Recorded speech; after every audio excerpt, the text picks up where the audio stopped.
Should be okay. So just really quickly checking. You see my first slide, right? Not the presentation notes or whatever, because hopefully you just see my slide. All right. Thank you very much. So hi, my name is Paweł. This is a Scala conference, and I managed to sneak in some Haskell for those who might be interested.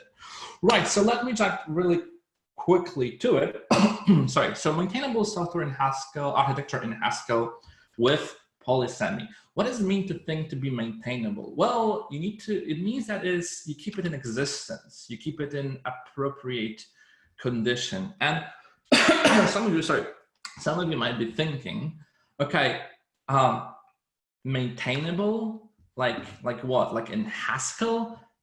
For an untrained eye, you know, the whole functional programming and Haskell and all whatnot is just this tremendous amount of jargon, weird words, monads and whatever, and how do you even keep maintainable software? And then, yeah, okay, maybe after a while when you train your eyes to a little bit of syntax, and Haskell, at least in terms of syntax, is no longer scary, you're still kind of thinking, well, is it really that maintainable? It seems more that they generate some issues and problems than to magically solve them later on. You look at it and you're thinking, is this really the way I want to write my software? And is it really that maintainable? Some people are saying it's because mainly we on the social media and then blog sphere are focusing on this really, you know, really cool stuff, and the productive, simple Haskell is something that community no longer blogs about. I have my little theory. I think it's more closer to the point that community is still small compared to, let's say, like communities like Java community or Scala community, and people already know what the problems are, so they try to solve them. They no longer focus on what the problems, like they're no longer focused on explaining what those problems are. So I would like to keep more emphasis on what, not only why. So sorry, why, but not only what. So in this presentation, I have this little idea, at least I had it, and I hopefully will be able to manage to push that in within the time slots that I was given. So I would really like to talk about like a real world example, how we could solve a real world problem using Haskell and a little neat little library / framework called Polysemy. But before we do that, I would also like to try to motivate why we would actually use it with a little bit of like coding dojo, sort of like ish warm-up exercise for us. So let's just jump right to it. Do you folks think that writing code sucks? Sometimes, at least. I think that it sucks, at least sometimes. And just let me give you a case. Imagine that you go to, you know, a job interview, and somebody gives you like a whiteboard interview, or maybe even they give you a text editor if you're lucky, and they ask you to write a sorting algorithm, and you think about it and you're like, this is perfect, I was born for this. Because what it really is just writing a function that takes an input and produces an output. So you can even write a little test, a little bit test over here, some implementation over there. Eventually you pop up with a solution. Maybe it's a bubble sort, maybe it's a quick sort. Nevertheless, the experience of writing a sorting function is pure pleasure. It's just brilliant. It's you, your text editor, and you're completely in the zone, and you can probably implement it within like 15 minutes or so. Now, once you get hired, hooray, congratulations, you go to work on Monday. And suddenly you see this, oh, the complexity, you know, it's no longer that the function just takes an input and produces an output. There are some dependencies, there's global context, things relate on things, and those things relate on other things. And okay, you try to navigate through that madness when you try to implement interfaces. You have those dependencies somehow configured, but you either end up in a situations where, and I've seen this twice, where you have so much stuff mocked out that eventually the implementation gets them removed and tests are still passing, or things just work till somebody makes a little change and everything goes to hell. And this is just horrible. And I blame this situation that we are as software engineers on functions, because functions are here to blame. They are Well, they come in two different natures. The nature that I like is this nice pure nature, where function in pure sense is just taking an input and producing output for that input, and it's always consistent, sort of in this mathematical sense. But those functions, like sorting algorithm, are not what we are most often dealing with, right? The functions that we are dealing with are the functions that actually interact with the outside world. They have access to global chain, to global scope. They have dependencies or sometimes hidden dependencies, and that's where the madness begins.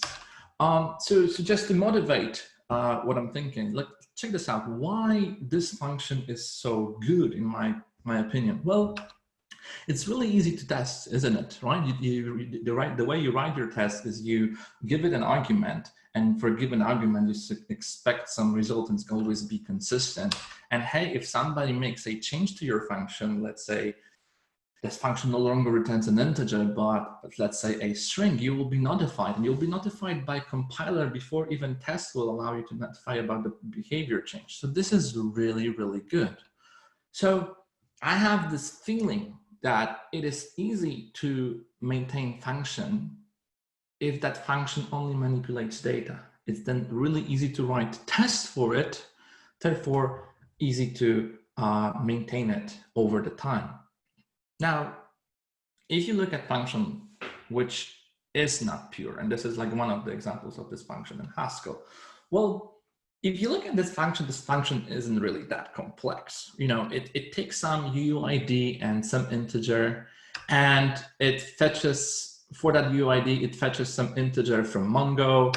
If that integer was not available in Mongo, it defaults to 0.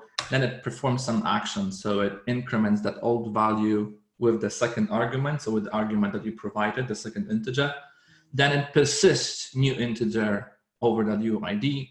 And lastly, returns UI string. This function isn't really that complex, right? It's easy to see what it's doing, but as I said, maintaining over time, and this is just a simple example of stuff you've probably seen in production, which are way more complex, is just horrifying. So the question is, would it be possible to change our interactions with the outside world into data if manipulating data is easy? And this is what in this example, this is what we'll try to motivate in our little coding dojo. So let's start with something simple, right? This is the simplest thing I can think of, a function that takes an integer and returns a string. Okay, why is it so simple? Well, it's easy to write a test for it, right? We generate some integer, we call that integer, we provide that integer to our function, and then we expect some value of it. This is pure, this is simple, this is really, really easy. And then we can call our function in production and everything just works. Okay. Well, let's make it a little bit more complex. What if this function should supposed to actually interact with the outside world? So instead of just taking an integer, incrementing it and returning it as a text, we also want it to be stored somewhere, let's say in Mongo, right? So, well, let's think about it. We don't want to interact with the outside world. We want to change interactions with the outside world into value. What that could actually mean. Imagine that we call our function do stuff with our arguments, so with our integer and the key where we want to store it. Now, instead of returning just that text 11, we will also return an event, let's call it, called persist, something that later on could be interpreted by some other function. So that other function would take that tuple, so our value and the event, see, oh, this guy wants to persist stuff. I will just do it. I'll just persist that stuff to the DB. And then finally return that value 11. If we can do this in those two steps, we gain back the maintainability. Okay, so let's try to do that. Let's try to create a function that takes that UID and integer and returns that tuple. So that tuple will return both a storage, where a storage is that data type representing that event. Right now, it just has a value constructor persist. And also in the second argument to this tuple, we will return a string. Now, implementing this function right now is trivial. because the effect was changed into value. So we just return persist UID and new I, and we return our string. That's it. That's simply it. And because that's it, it's so easy to test it. We generate the I, we generate UID, we call our function, and because we only expect the value, this is what we assert in our test. Oh, this is brilliant. This is so simple. And that's the idea behind it, the simplicity.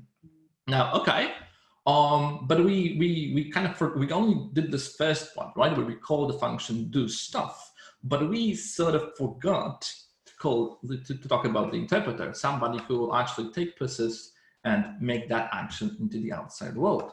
Well, so we need something that will take the result of do stuff and do the actual effect. We need that interpreter.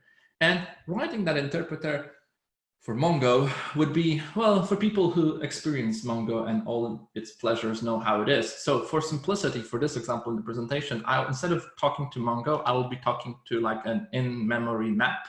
So a key is a UID and the values are integers, and we will write an interpreter for it. So one more time, we need a function that will take our tuple and make the final effect.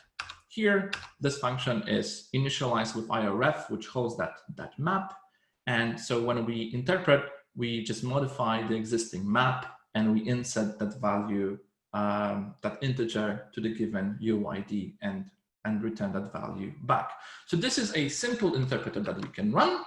And in our production, we just first called our function do stuff, which returns the tuple. And then on the result of that, of calling that function, we call the interpreter, and everything works just magically.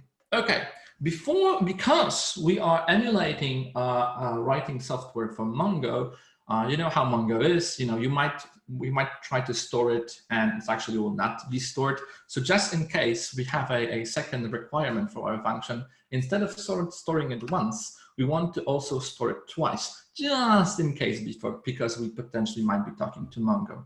So now, okay, so this becomes a little bit tricky because for now at least, the signature of our function only can return a single action, single event of storage type. But now we need to do two things. We need to store it and store it one more time. Well, we could change, before we make that change to the implementation, let's change the signature. So we can say, instead of having a storage, instead of having a single action, we may have an array of actions, right? So that's it. So the only difference, so this is the type signature that changed. We have to accumulate that in implementation. So instead of returning a single action, we return a list of it.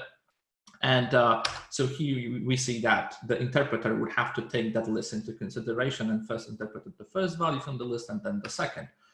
So that's the only difference really is in the type signature. And now previously we were just modifying a single effect. Now, given that we have a list of actions, we have to traverse over that list. And for each of action, we perform something to it. What perform here is just simply modifying that map. So we go action by action and we are performing changes. Okay, and finally return that value I.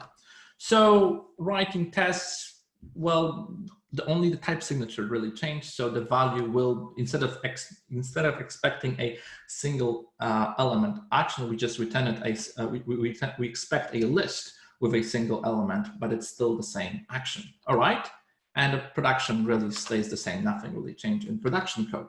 Great. So now we have all we really needed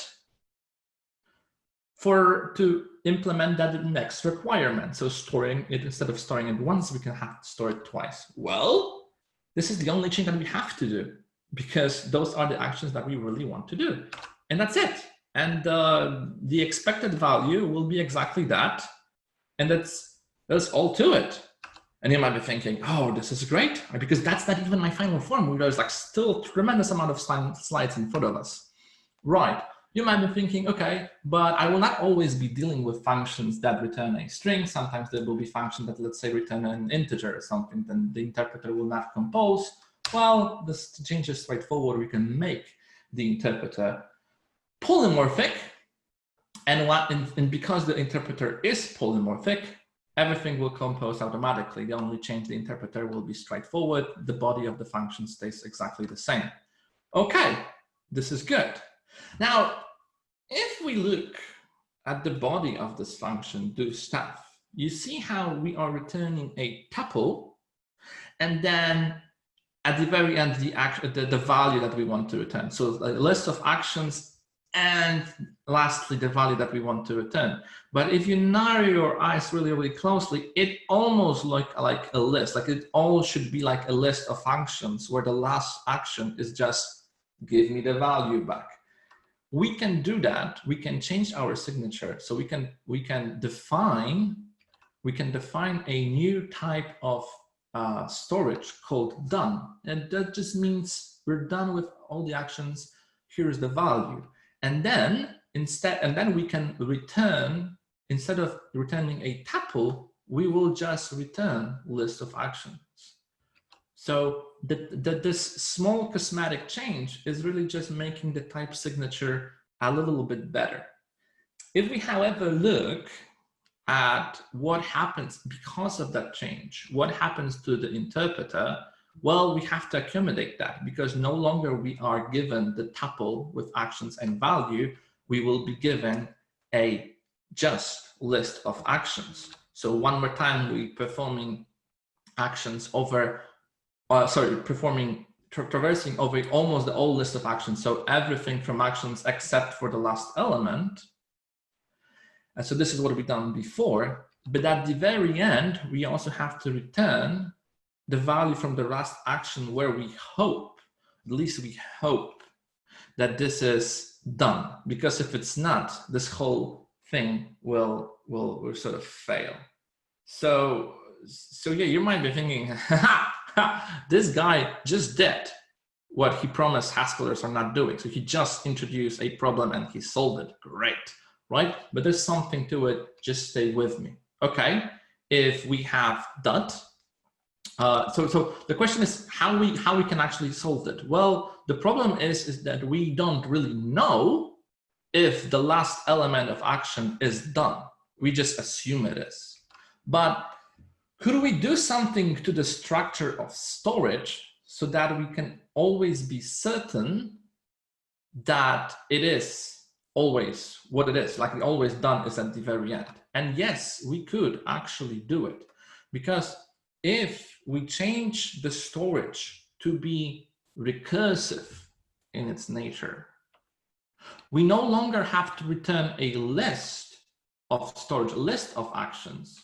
We can just return a storage, because the change that happened just right now in front of your eyes is simple one, but important. Instead of having a list of actions, we are given just one single action.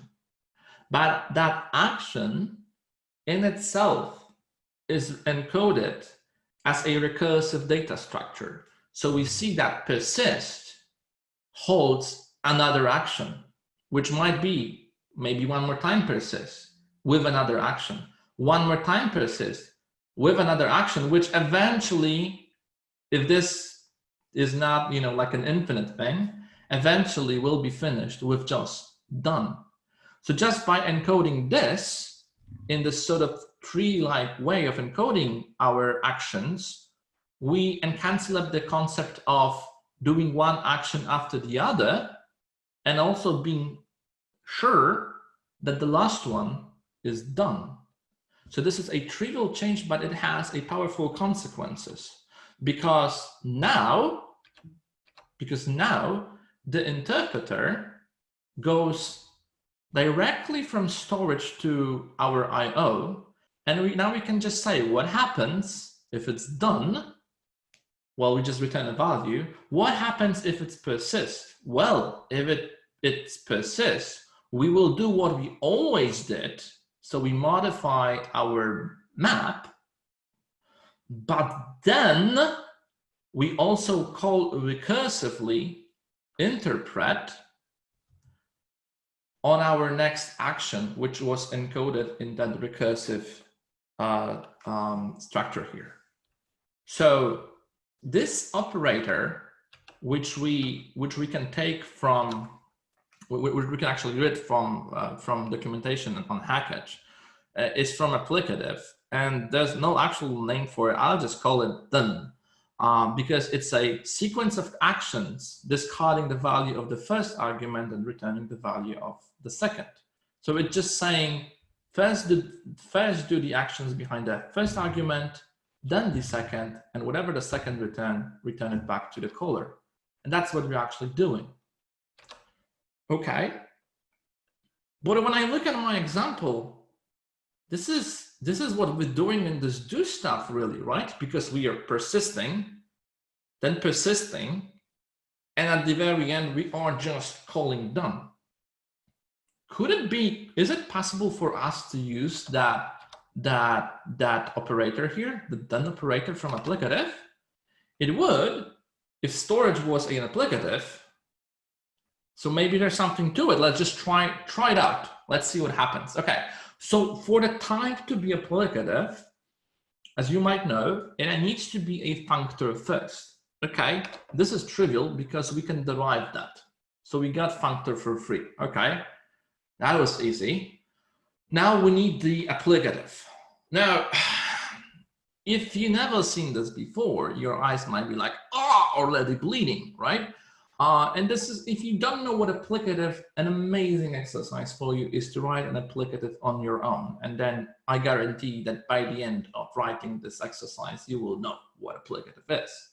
But just believe me that it works, because we don't have time going over it. Just believes me, it compiles and behaves correctly, obeying all laws and whatnot. So now, once I have the instance of Applicative, so once I have this, the instance of Applicative for my type storage, that's all I really need to use a function done. So I can say persist, and now look what changed. Previously, we were building this whole structure where we were saying persist, and then the next action will be persist, and then the next action is done. Here, we're doing something different. We're saying persist and stop doing. You know, just you're done. Okay?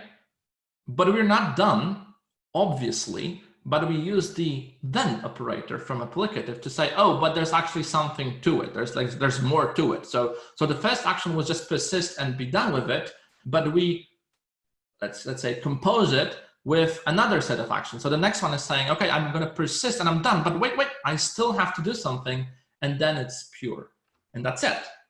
So this looks a little bit better. This slowly reminds us of something that we would normally just write when you would be using IO in Haskell.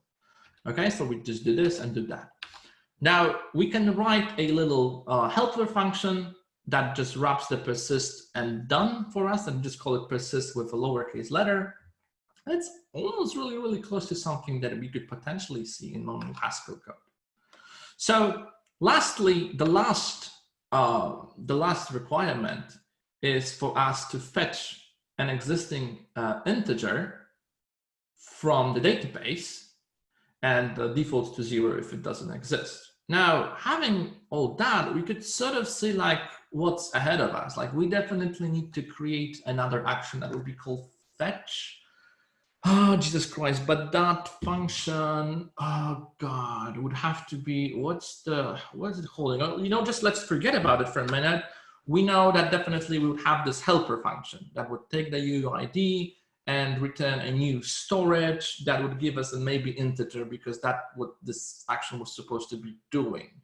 Right, but now how we would use that in our do stuff function? Well, we would call fetch, but if we call the then operator from Applicative, then we completely drop the result that we were given. So that's not what we were hoping to do, because we were hoping to do something to the value that's returned. So this is, it seems that we don't have all the building blocks, okay? So let's try to actually do it. So we add a new action fetch, this time in that recursive structure. Previously, like for persist, we would just hold the next action, right? The storage, the next action that should happen after persist. In terms of fetch, because we want to push value further the calculation, we are not storing a storage immediately. We are storing the value, the function that will produce a next action once it's given some value, like once it's given the value that was, let's say, stored in MongoDB. So this is the little important difference. Instead of just going to the next action, we need to produce the next action before we will be able to interpret it.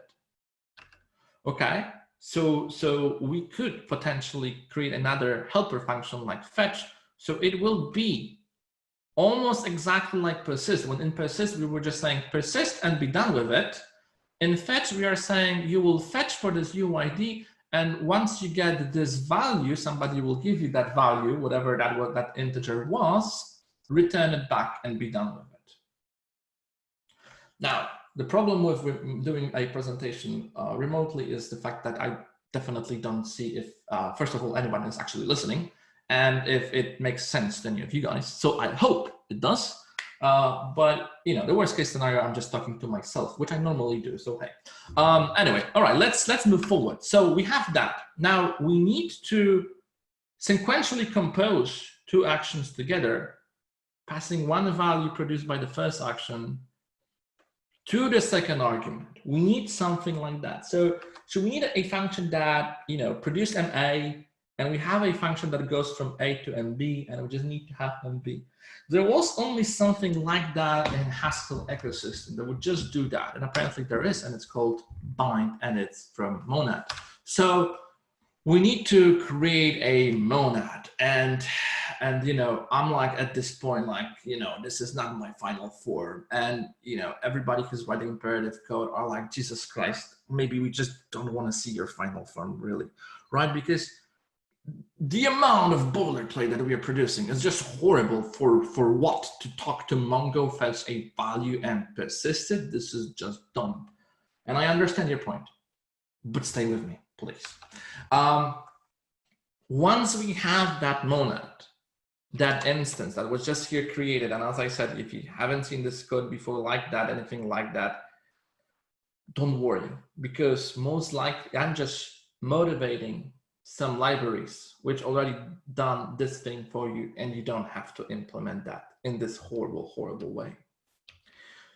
But once we tell that the storage is actually a monad, we can write our do stuff function exactly as we would write it for IO. If you remember how this function looked at the very beginning of this presentation, it looked exactly like that, beside the fact it was returning IO instead of storage of string. But every single step along the calculations was exactly like that. And now we just need to write the interpreter for our storage. We had persist. The last thing we have to do is interpret the fetch functionality. So here we're just saying, you know, for the UID that we were given, look for it. Look for the map in IRF, look for the value in the map for the given UID, and then call the interpreter recursively.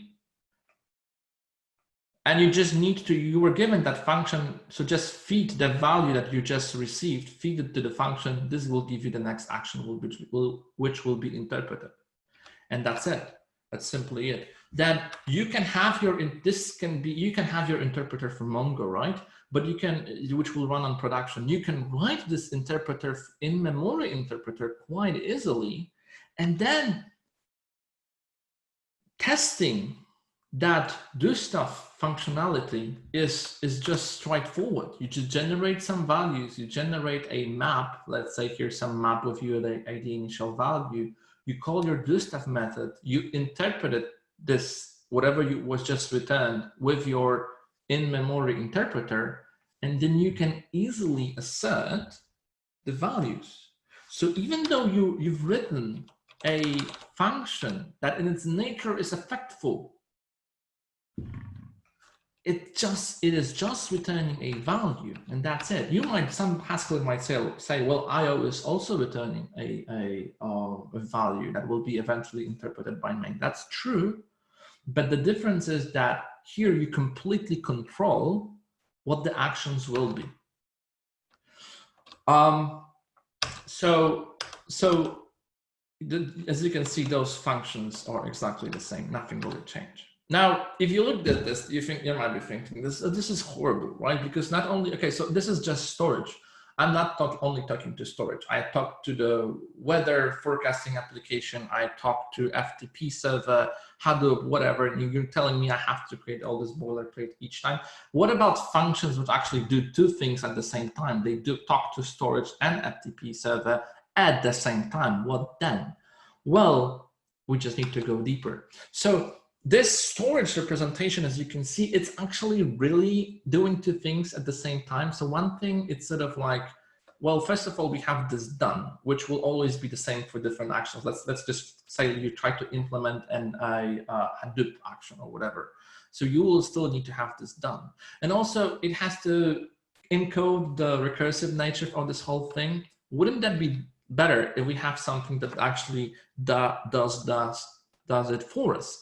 Well, that is something which is called free. So free, if you narrow your eyes, what it really does is the pure thingy is that done we had before, and the impure, which holds the next action, is that encoding of holding the next action that we had previously in our data representation. So then storage can be just that persist and fetch, and you will hold this type storage inside the free. So the F here will be your storage, for example. So just to give you the example, our helper functions. This is the only thing that we really have to understand, even though it just looks horrible for people who haven't seen it at the first time.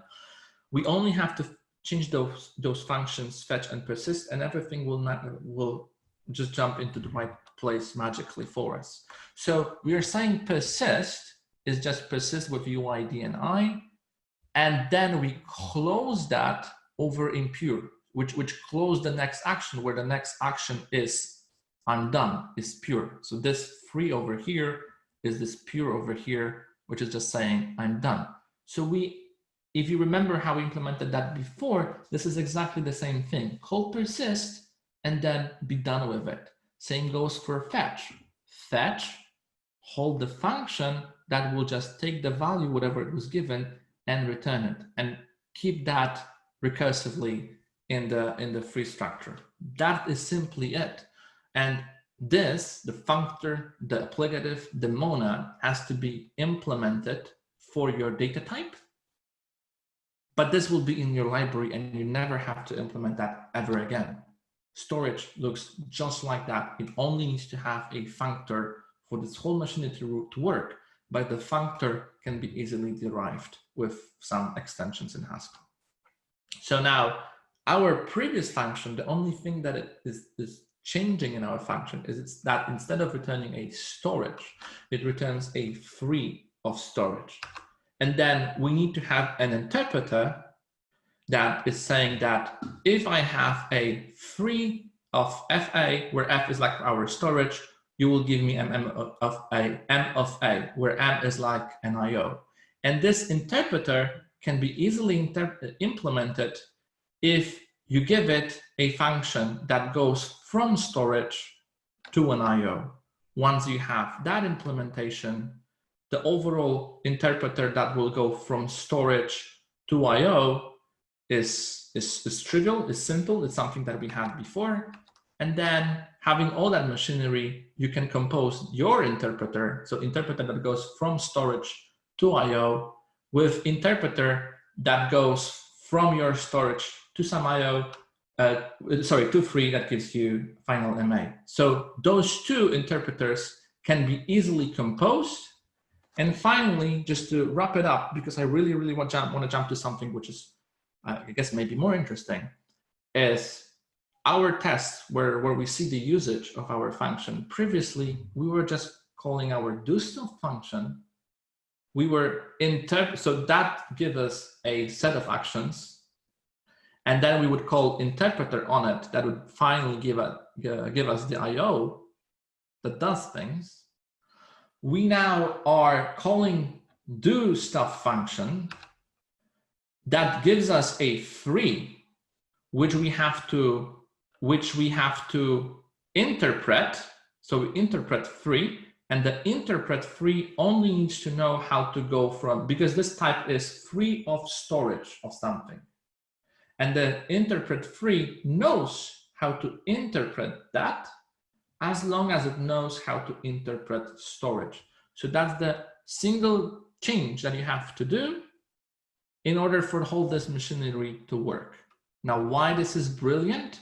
This is brilliant for many reasons. The important bit is that you can compose those functionalities together. And I could talk about how you could do that with like vanilla approach where you implement everything from the scratch. But because I only have, 20 minutes, I want to go back to that original problem that we had, which was dealing with sort of like a real world, let's call it problem.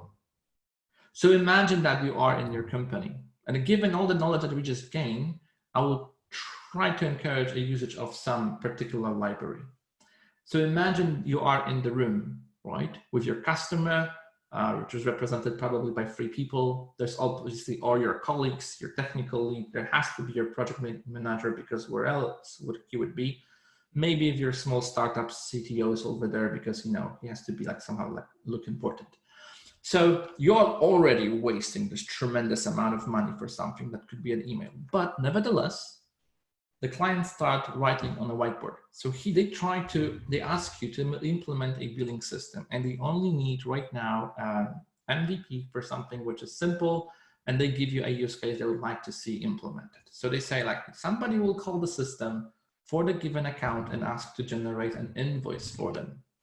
From customer relations management system, given that you have that account ID, you will call for profile, where profile is this JSON thing that you're gonna get.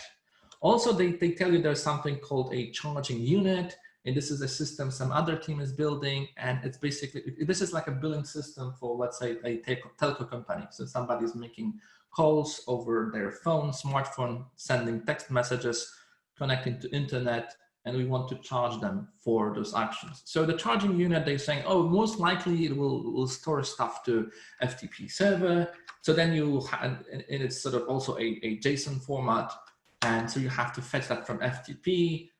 You will also have to generate an invoice number. And now they wander off for like 20 minutes talking how invoice numbers are generated. And you're already like checking your Twitter at this point. It's been already an hour and a half of this meeting. Finally, having all those values, you can generate that final invoice, which you eventually store to the database and return it back as a JSON to the caller. Now, during this meeting, this tremendous amount of bike shedding is happening because already your leader is talking about, well, maybe not FTP, maybe Hadoop will be better because he really, really wants to have his resume updated with a Hadoop experience, like one entry at least in his resume. There's like tremendous amount of bike shedding talking about like how the invoice numbers are generated. Customer just realized that they will be updating their client relation management software in September, so we have to accommodate that. And there's like just tremendous amount of conversational happening for the user story that is simply fetch profile, fetch CRDs from charging unit, generate invoice, sum the values, glue everything together. And your junior developer is sitting next to you and he's looking really confused because he's saying to you, he's whispering, I could have it done in Python in 15 minutes. And he's actually right, because functionality is that simple. So let's try to see if during that conversation that we have with a client, so within the next 15 minutes, we can maybe implement this thingy in Haskell. And we're gonna use this for that approach, a library that is called Polysemy. I will quickly try to explain what Polysemy is, but while showing you what that is, you will recognize it because we did this horrendous exercise for the last 30 minutes and you will hopefully recognize bits in the library. And as I said, you will never have to write all this horrible stuff ever again. It's written for you. So Polysemy gives you this one particular type, sem, which is a short for, I think, polysemy or maybe semantic. I don't know. So basically, it is parameterized by two things, A and R. So A is just the value that the program is going to return. Yes, as sem is that free monad, by the way. So A is just the value that your program, once interpreted, will return. And R is a type level list of effects that your program needs to have in order for it to work. So in our example, it's ability to talk to console. So this is just an example showing how Polysemy works. We are right now a little bit moved away from, just for a second, from the example that we were looking at a moment ago with billing system. So here we have some program that needs to talk to the console and needs to have an ability to get a random integer. You can encode it a little bit differently. You can just say your program needs a member on console on the list of effects and also a member of random on the list of effects. Right. So what is console? Console is, so you look at it and you're thinking, what the hell is that? Well, you have to know that in Scala ADT, so if you have a polymorphic ADT, it's automatically GADT. It's not in Haskell for GADT. They had to, it arrived later. Haskell just an older language. So this is just like writing ADT. This is, you would normally write data console equals print line MA or read line MA, but with this syntax, we use a different syntax where we have ability to control what the value will be. So we're saying print line is really of a type where the A is always unit, and the read line is of a type console where the A is always string. So that's the only thing, like when you look at this weird GADT stuff in Haskell, that's the only semantical difference that you have ability to control what the A is once given your constructor. So those two just are constructing the values of this type console, and you have ability to say what the type's going to be of A. It's going to be a unit, and the compiler is going to govern this.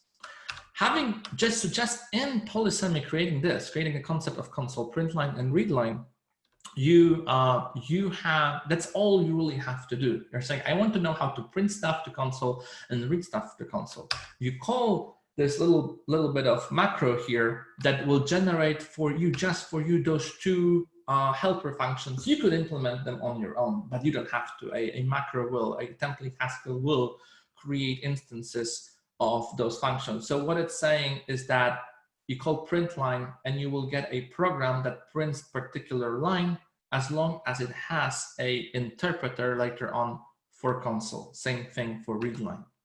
Now the same thing can be done, exactly the same thing can be done for random. So one more time, this is just a data type with a single constructor next random that we always know that A is going to be of type V.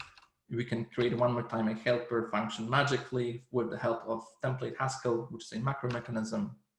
And finally, we can write our program. So remember that the cheat sheet here for our helper functions, a program can print to the console, insert your number, read from line the first argument, call the next random from the functionality from random, and then let's say sum those two things together. This is a straightforward program, but the nice thing about it is that you will be able to maintain it easily. So, okay, so now we still, great, we just have a program that returns as a sem of R of int with some constraints on effect. Great, how will I actually get back the IO? Well, let's think about it. So the library gives us two functions. The first function is just called run.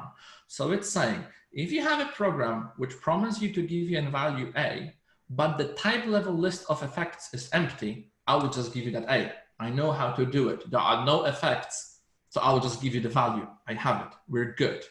The second function that you get from the library itself is saying following.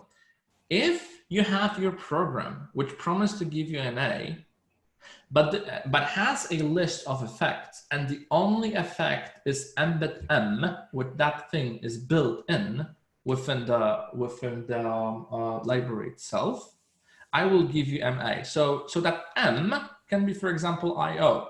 So what this function run M is promising is that if you have a program with a type level list that only has embedded IO of A, it will give you that IO of A back. So, okay, great, but this is not what I have. What I have is most likely something that looks at least like this. At least I have a program that promises to give me integer, but on the list of effects, I have a console and run them in. So what we need is an interpreter. We need to go from this list of effects to one of those two, either empty list of effects or effect which only holds embed IO. Okay, how we can do that? Well, what's really nice in this library is that you encode what your interpreters are doing. I can say, hey, if you have a program that on its type level list of effects have a console, I will give you a program that removes that effect from that list. How about that? And the way you do it is you call interpret, this is built in, then you go through each of those constructors within your data type console. So you say what should happen if you want to print line or read line. Those two return IO, but they were not supposed to retain IO. Those were supposed to return a SEM. Luckily, there's this embedded IO. So embedded IO has a nice functionality. It's saying if you have NIO of A, as in our example, put string line gives you NIO of unit, I will give you back SEM-RA. So that's basically what we need. As long as on this R here, on the list of effects, you have embed M. So in our example, it's embed IO. So now having this, we can call this embed and everything works just fine. The same thing, exactly the same thing is implemented for random. So we're saying how random is behaving is just stripping off the effect from the list of effects. It can do it because it's calling random IO, which returns IO, integer close over IO, but we call embed to wrap it all back to SEM, which we can do because we have embed IO. Having those two interpreters, we can actually right now call our program, interpret that, and then finally get our value. How that works? Well, we start with our program which had a console and random integer on the type level list of effects. We call run console IO, which removes the console effect, but requires for embedded IO to be on that list. Then we call the interpreter for random IO, which removes that effect, but required for embedded IO to exist.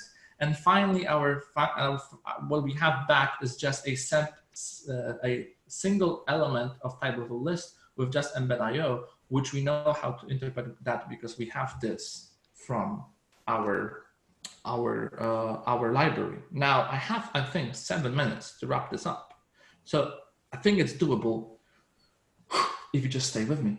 So just this example, remember how it was? We need to have, and I will just skip through it really quickly. We need to have some data structures. So we need to implement this. I said in 50 minutes, now we have only 7. Okay, but let's try to do it. We need data structure. So we need to talk about what is an invoice. It has a number, full name, address, and a total value, which is held in cents. So those exactly what those are: invoice number, address, full name. Right, we have this. We need to talk also about the CDR, which has like an account ID, call type, which can be voice or SMS, and duration. Great. And lastly, we have a plan and we have a profile where profile is just first name, last name, and a plan for how much you pay for cost for voice and how much you pay for SMS. So this is essentially what our client told us we will have. And now we want to write so we now have a helper function make invoice, which take all those arguments, all that's really provided here with those arrows, everything from here, and produces that final thing, that final invoice. Great. So we just have this make invoice function that does this thing. Awesome. So we have that. Great. how we get all those little things? Well, is it FTP? Is it Hadoop? We don't care. Was it this version of CRM or the other? We don't care. What we do is we're saying there needs to be a ability to call for a profile where we get asked, given the account ID, we were given the profile. Given that we have ability to talk about the effect from client relation manager.